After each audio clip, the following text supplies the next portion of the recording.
আসসালামু আলাইকুম সুপ্রিয় শিক্ষার্থীবৃন্দ, আমি বুরহানুদ্দিন বিসমাস্টারের পক্ষ থেকে সবাইকে স্বাগত জানাচ্ছি। আজকে আমরা অর্থের সমমূল্য অত্যন্ত গুরুত্বপূর্ণ একটি চ্যাপ্টার। এই চ্যাপ্টারে রাজশাহী বোর্ড 2023 সালে সৃজনশীল প্রশ্নটি সলভ করবো ইনশাআল্লাহ।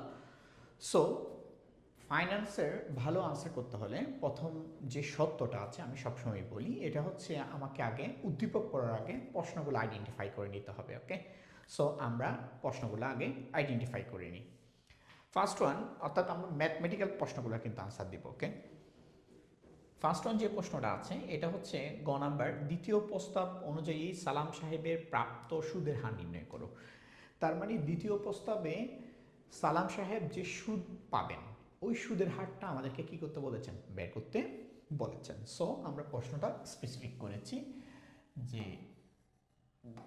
গ নাম্বার অনুযায়ী সালাম সাহেবের, এটা আমাদেরকে লিখতে হচ্ছে না, জাস্ট দ্বিতীয় প্রস্তাবটা লিখলে হচ্ছে দ্বিতীয় প্রস্তাব।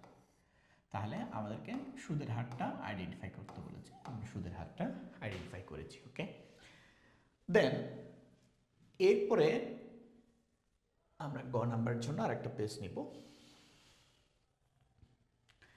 দেখেন এরপরে ঘ নাম্বার প্রশ্ন বলেছে প্রথম প্রস্তাব থেকে সালাম সাহেব সর্বোচ্চ অর্থ পাবেন। আচ্ছা, প্রথম প্রস্তাব থেকে যে সালাম সাহেব সর্বোচ্চ অর্থ পাবেন এটা ওনাদের যুক্তি, প্রশ্নকর্তার যুক্তি, কিন্তু এটা কতটুকু যৌক্তিক বা কতটুকু সঠিক সেটা আমাদেরকে আগে কি করতে হবে, আইডেন্টিফাই করতে হবে। কেমনে আইডেন্টিফাই করতে পারবো, কারণ প্রথম প্রস্তাবের টাকাটা আমাদেরকে বের করতে হবে। ওকে, সো আমরা 4 নম্বর প্রশ্নে যে কাজটা করব এটা হচ্ছে সর্বোচ্চ অর্থ পাবেন। ঠিক আছে, সো প্রথম প্রস্তাবের কাজ হচ্ছে ঘ নম্বরে। ওকে, দেন আমরা এরপর উদ্দীপক পড়ব।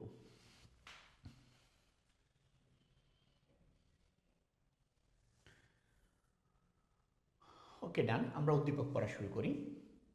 সালাম সাহেব তার ছেলেকে বিদেশে পড়াশোনা করাতে পাঠাতে চান। বলা হচ্ছে 10 বছর পর সালাম সাহেবের প্রচুর অর্থের প্রয়োজন হবে। এখানে তাহলে আমাদেরকে বছর দিয়ে আছে 10 বছর, তাহলে যেহেতু বছর দিয়ে আছে আমরা লিখতে পারি n ইকুয়াল টু 10। ওকে, দেন এরপর বলা হচ্ছে তাই তিনি সঞ্চয়ের পরিকল্পনা করলেন। মমতা ব্যাংক তাকে 2টি প্রস্তাব দিয়েছে। বলা হচ্ছে প্রথম প্রস্তাব অনুযায়ী তিনি প্রতি মাসের শুরুতে 7,000 টাকা করে 10% সুদের হারে জমা করবেন। বলা হচ্ছে প্রথম প্রস্তাবে বলা হচ্ছে সালাম সাহেবকে ব্যাংক প্রথম যে প্রস্তাবটা দিয়েছেন ওখানে বলা হচ্ছে তিনি প্রতি মাসের শুরুতে 7,000 টাকা করে জমা করবেন। তাহলে দেখেন প্রতি মাসে বলতে কি বোঝায়, জানুয়ারিতে জমা করেছে, ফেব্রুয়ারিতে কি জমা করবে না, অবভিয়াসলি করবে। জানুয়ারি, ফেব্রুয়ারি, মার্চ, এপ্রিল, এভাবে প্রত্যেক মাসে শুরুর তারিখেই সে কি করবে, 7,000 টাকা করে ব্যাংকে জমা করবেন। আমরা জানি যদি প্রতি মাসে, প্রত্যেক মাসে, প্রত্যেক বছরে একটা নির্দিষ্ট সময় অন্তর অন্তর যখন বোঝাবে সমপরিমাণ অর্থ, যেখানে দেখেন প্রতি মাসে কিন্তু 7,000 টাকা সমপরিমাণ অর্থ, তাহলে নির্দিষ্ট সময় অন্তর অন্তর, ঠিক আছে, নির্দিষ্ট সময় অন্তর অন্তর এবং নির্দিষ্ট পরিমাণ অর্থ যদি কোনো লেনদেন হয় ওইটাকে আমরা বলি বৃত্তি। ওকে, সো এটা আমরা বৃত্তি বুঝে গিয়েছি। তাহলে এটা হচ্ছে প্রথম প্রস্তাব। এখন গ নাম্বার প্রশ্নে কিন্তু প্রথম প্রস্তাব নাই, তাহলে প্রথম প্রস্তাব হচ্ছে ঘতে, তাহলে আমরা ঘতে শিফট করি। তাহলে প্রথম প্রস্তাব এখানে কিন্তু n এর মান ছিল 10। এখন দেখেন প্রথম প্রস্তাব অনুযায়ী প্রতি মাসের শুরুতে 7,000 টাকা করে, ঠিক আছে, তাহলে a ইকুয়াল টু হচ্ছে 7,000। এবং দেখেন প্রতি মাসের শুরুতে বলেছে, তাহলে শুরুতে যখন বলেছে তাহলে এটা হচ্ছে অ্যাডভান্স অ্যানুইটি অর্থাৎ অগ্রিম বৃত্তি, তাহলে অ্যাডভান্স অ্যানুইটি চিহ্নিত করলাম।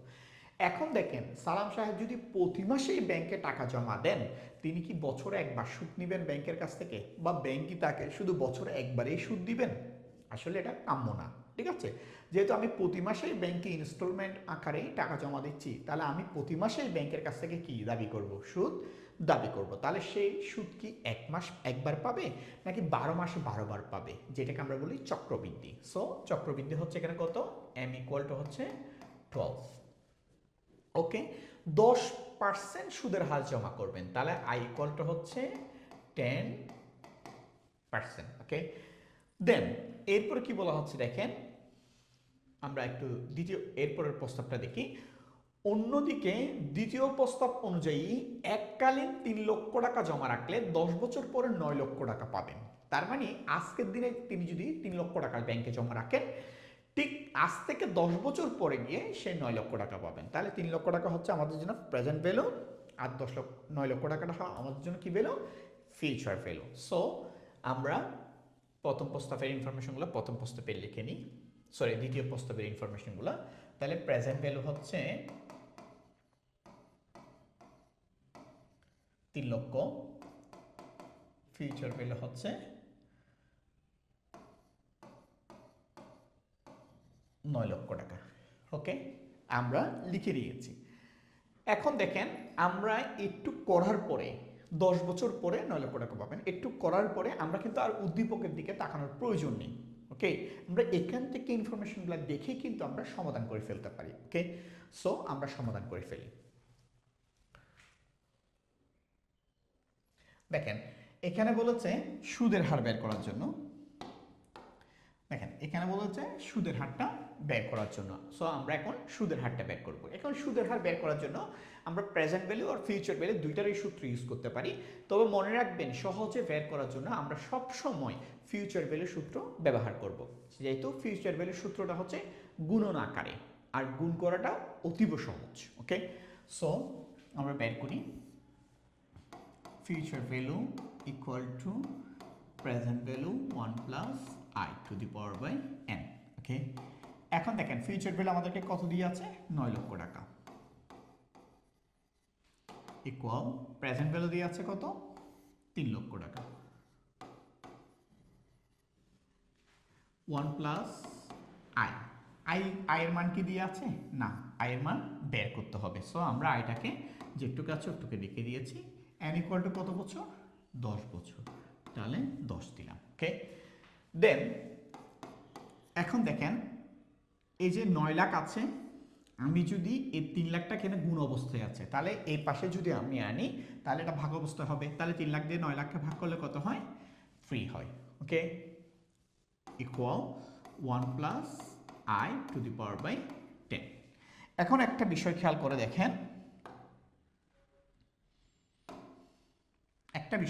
দেখেন, এই যে আই এর উপর পাওয়ার আছে, 1 এর উপর পাওয়ার আছে। তাহলে 1 এর উপর পাওয়ার থাকলে এটা কাজ করতে পারবো, ঠিক আছে, কিন্তু একটা লেটারের উপর, আই এর উপর, সাইনের উপর কি আছে? পাওয়ার আছে। তাহলে এটার কাজ কখনো করা যাবে না। তো এখন দেখেন, এই পাওয়ারটা এখানে এই যে 1 প্লাস আই এর উপর আছে বলতে কি বোঝাচ্ছে?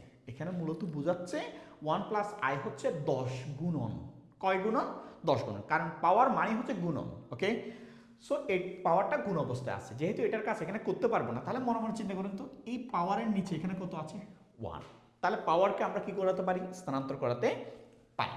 সো যদি স্থানান্তর করাই, আমরা 3, এই পাওয়ারটা যদি এখানে নিয়ে আসি, আমরা জানি এটা গুণ অবস্থায় আছে।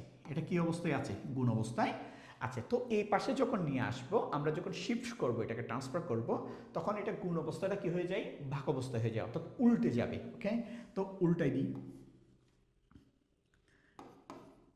1 divided by 10 power equal to 1 plus I, এরকমই আসে, ঠিক না? এখন দেখেন, এরকম যদি আসে, আমরা ক্যালকুলেট করব।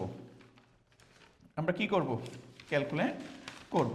যদি আমরা ক্যালকুলেট করি, তখন দেখবেন এই যে 3 পাওয়ার 1/10, এটা যদি আমরা করি, অবশ্যই ক্যালকুলেটর আপনি করার সময় এখানে যেহেতু একাধিক পাওয়ার, অর্থাৎ একাধিক সংখ্যা পাওয়ার আছে, সেহেতু এখানে 5 ব্র্যাকেট নেবেন। ওকে, খাতা না লিখলেও সমস্যা নেই, কিন্তু অবশ্যই ক্যালকুলেটরে এটা দেখাতে হবে। তাহলে এটার মান আসবে কত? 1.12। আপনারা ক্যালকুলেট করলে এই মানটা পাবেন, 1.12 পাবেন। Equal 1 plus I equal 1 plus 12 থেকে যদি এই 1টা যদি দেখেন, 1টা যদি এখানে প্লাস চিহ্ন আকার আসে, প্লাস আছে, এদিকে যদি আনি মাইনাস হবে, ইকুয়াল আই।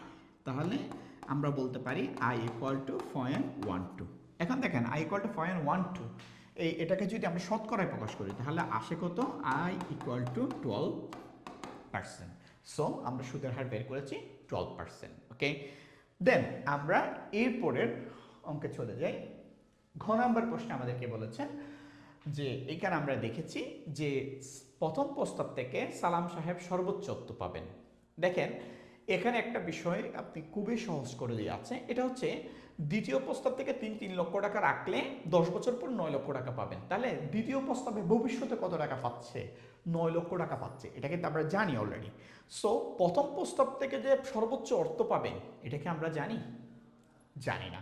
তাহলে প্রথম প্রস্তাবের ভবিষ্যৎ মূল্যটা বের করে আমরা বুঝতে পারবো প্রথম প্রস্তাব থেকে সালাম সাহেব আসলে কতটুকু অর্থ পাচ্ছেন। তখন আমরা প্রথম প্রস্তাবের সাথে দ্বিতীয় প্রস্তাবে কি করব? কম্পেয়ার করব। কম্পেয়ার করে তাদের দেওয়া বাণীটা কি সঠিক নাকি ভুল ওই সম্পর্কে আমরা যুক্তিতর্ক উপস্থাপন করব। ওকে, সো আমরা এটার কি বের করব? ফিউচার ভ্যালু বের করব। এখন দেখেন এই যে ফিউচার ভ্যালু, এখন ফিউচার ভ্যালুর সূত্র হচ্ছে দুটা, একটা হচ্ছে অ্যানুইটি আর একটা হচ্ছে সাধারণ সূত্র। এখন দেখেন এখানে কি সাধারণ সূত্রটা ব্যবহার করা যাবে? দেখেন তো ব্যবহার করা যাবে না। কেন? কারণ এখানে কি আছে? অ্যানুইটি আছে।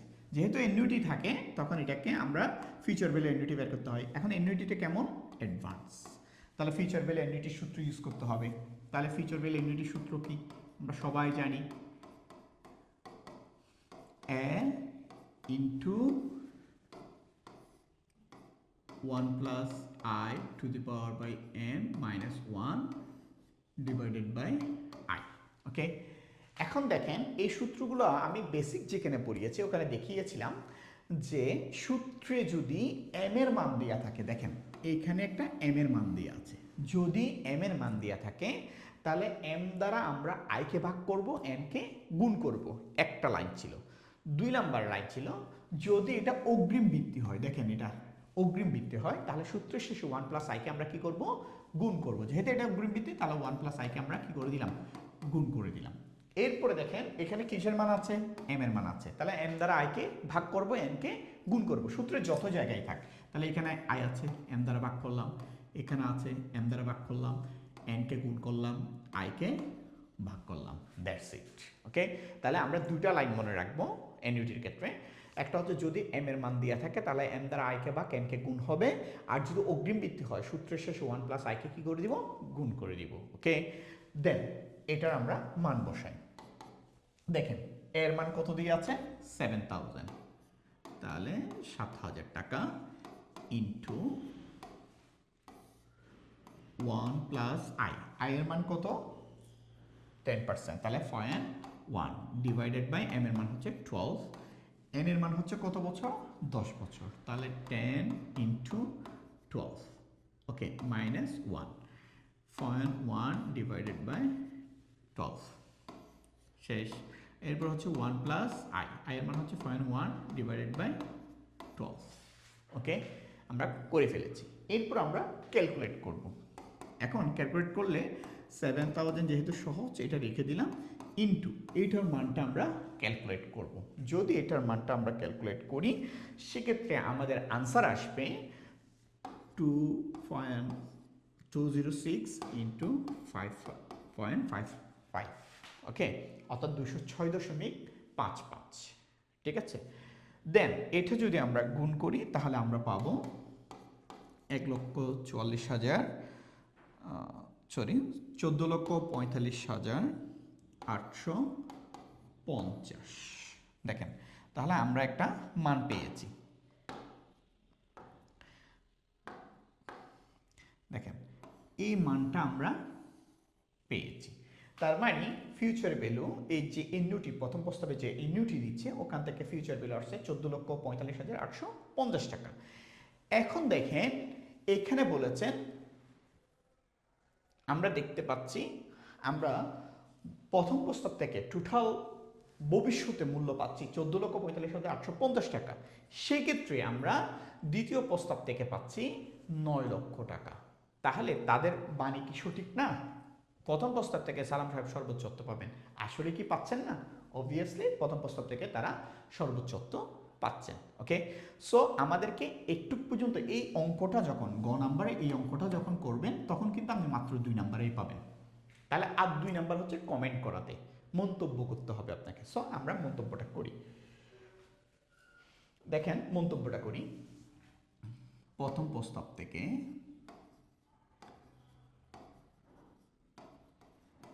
প্রস্তাব হতে সালাম সাহেব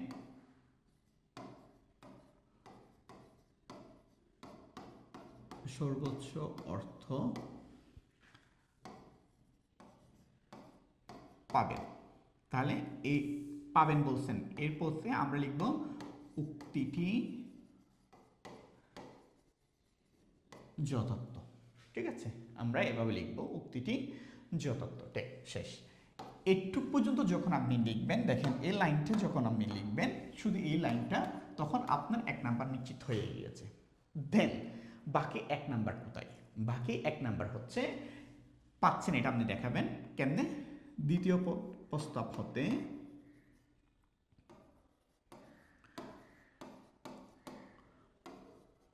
প্রাপ্ত অর্থে ভবিষ্যৎ মূল্য অপেক্ষা প্রথম প্রস্তাবে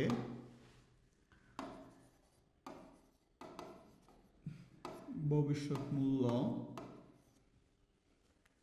আমরা এভাবে লিখব 14,45,850 টাকা মাইনাস 9 লক্ষ টাকা ইকুয়াল টু লিখব 5,45,850 টাকা। বেশি পাচ্ছে নাকি কম পাচ্ছে? বেশি। দেখেন আমরা একটা ডেসক্রিপশন দিলাম, ওদেরকে মন্তব্য করে দিলাম, বুঝিয়ে দিলাম। অর্থাৎ টিচার অনেক সময় নাও বুঝতে পারে, সেজন্য আমরা বুঝিয়ে দিলাম। একটু হচ্ছে আমাদের আনসার। আশা করি সবাই বুঝতে পেরেছো। সবাইকে অসংখ্য ধন্যবাদ। আসসালামু আলাইকুম।